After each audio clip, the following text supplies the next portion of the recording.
Bud Crawford straight Debo's the coward, Teofimo Lopez. Let's talk right quick. Push the weight enough flex. Flex the live is 1 in the 6. Fit the runner boy, you nigga, no question. You will run a motherfucker high stepping. Hey, you never had a big enough weapon.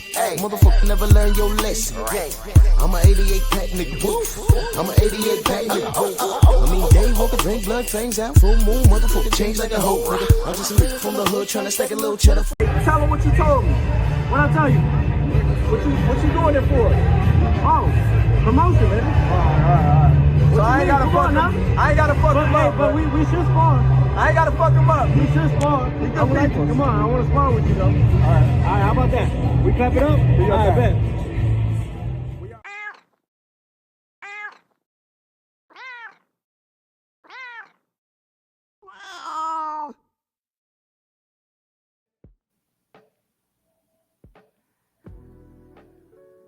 Drew Titan Bronx on deck. Shout out to the mighty LDBC. You know, like most cowards, listen, man, this is who he is. This is who Teofimo Lopez is. He talk a good one, but he don't want it. It's the second time Bud pressed him. And look at what he said. Look at what he said. Listen to what he said. And this is who he is. All right? He's Boo Dissy. He's Boo Dissy. And, you know, Bud, you know, I don't think he was going to do anything crazy. He's in another country. You know, he ain't trying to mess up, you know, his standing with the Saudis and that.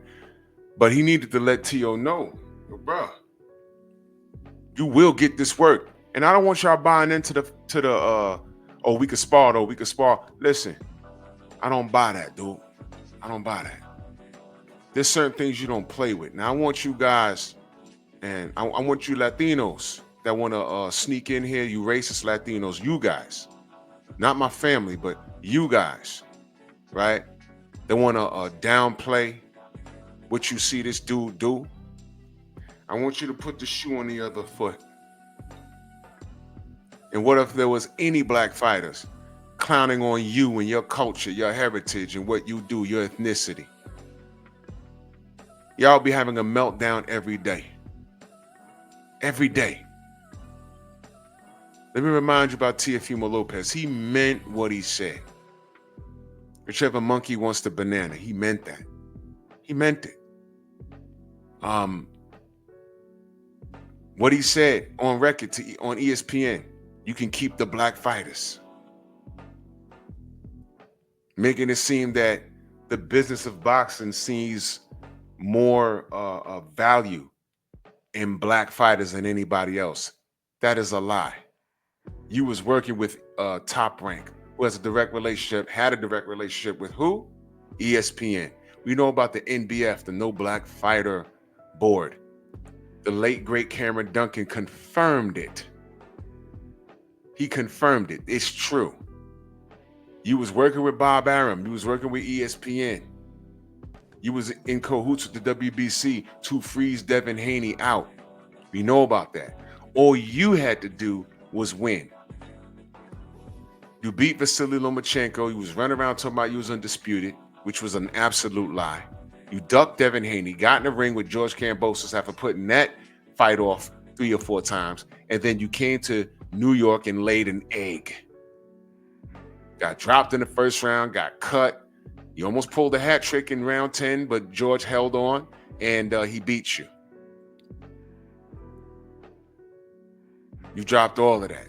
Oh, by the way, the franchise status wasn't transferable until you beat Vasily Lomachenko. Then they changed the rules. Everything was laid at your feet, you insecure bigot. You insecure bigot. That's what you are. All you had to do was win. You couldn't even do that. Couldn't even do that. It's because of you we knew who George Kambosos is now. But thanks to Devin Haney, he had to take care of something that you were supposed to take care of. You couldn't do it. after trying to freeze Devin out and saying things like, you'll never be a champion at 135. Not only was Devin a champion at 135, but he became undisputed. No franchise status. By the way, where's the franchise status? Vanished. That's okay. That is okay. Seems like you like most races, like to blame black people for your own shortcomings. And I'm talking about school bus short, the short bus, the short yellow bus. What, your marriage failed? That's a black person's fault? What, your sister's now dating a black man? That's our fault too?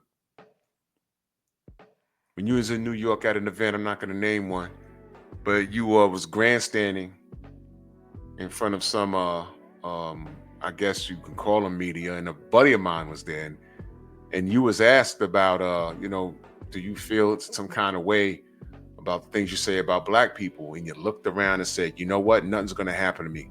And then he did the cutthroat sign because they know like something will happen to them. Boy, you're not a street dude. And I asked my brother, and I said, yo, listen, he's talking to you, and were there any black people standing there? He said, nope. I said, there you go. There it is. You know why? Now do that cutthroat sign. Because somebody would have pressed you. I know, and that's why I had a free invite to go. I didn't go because I know me. Because I'd have looked at your tiny self and said, what you mean by that? And 10 times out of 10, if he saw me standing there, he wouldn't have said any of that. Matt, in fact, he'd have walked off. Now, this is the $1 million fighter, right? Why is he so insecure around black excellence? Shout out to Bud Crawford for putting this clown on blast. Full blast. So now he's saying he was just kidding. Now, I don't know if the bananas and the watermelon sent to Keyshawn Davis. I don't know if that was you or not. But the fact that you was laughing while eating a banana, I'm telling you, dude, you walking on a tightrope, man. You need to be cautious. And a message to these new kids today, I don't know how y'all allow this clown to walk around with, to the point like him, like guys like him and Lion Ryan. I don't know how y'all don't make them feel uncomfortable, but you can make your fellow brother feel uncomfortable. But that's a whole other topic, because I will stand by saying that there's something wrong with y'all. This generation has no connection to their ancestors. This dude couldn't do this when I was younger. And I'm really not saying commit an act of violence, but it's easier to cancel somebody nowadays, right? Y'all are online, y'all are all on social media and everything else. Cancel this dude. Speak out on it. Go to Tariq Nasheed, be like, yo, man, have you seen this? And I understand, again, this conversation can go very, very, very, very deep. But I was just waiting, like, man, Dr. Umar, nothing. Tariq Nasheed, nothing. Nobody said anything. This is strange. But let a black person be acting the fool. Y'all will cancel him.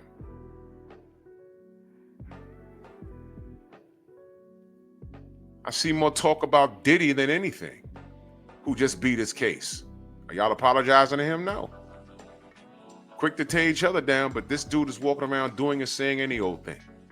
Ryan Garcia, same thing. Matter of fact, y'all want to buddy up with Ryan Garcia because you hate Devin that much. But this dude right here, he shouldn't have any room to breathe. You should have canceled him out of his socks.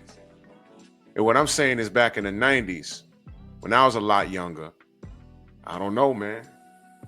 There was no internet. I don't know. Maybe he wouldn't have felt safe walking around New York. When he went into cities where they had a strong black presence, I don't know. Maybe he would have felt,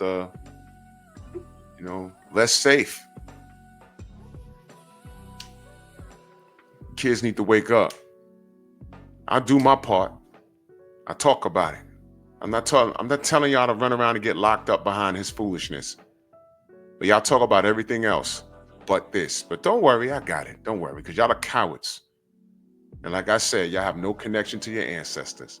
But shout out to Bud for deboing this clown. This clown. I'll run it back for you. Shout out to you, Bud. Bud understands the assignment. Tell him what you told me. What I tell you? What you doing it for? Oh, promotion, man. All right. So I ain't gotta fuck him. I ain't gotta fuck him up. But we should spar. I ain't gotta fuck him up. We should spar. Come on, I want to spar with you, though. All right, how about that? We clap it up? All right, bet.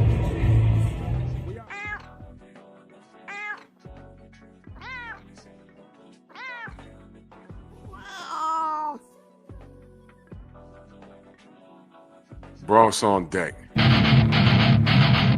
Move!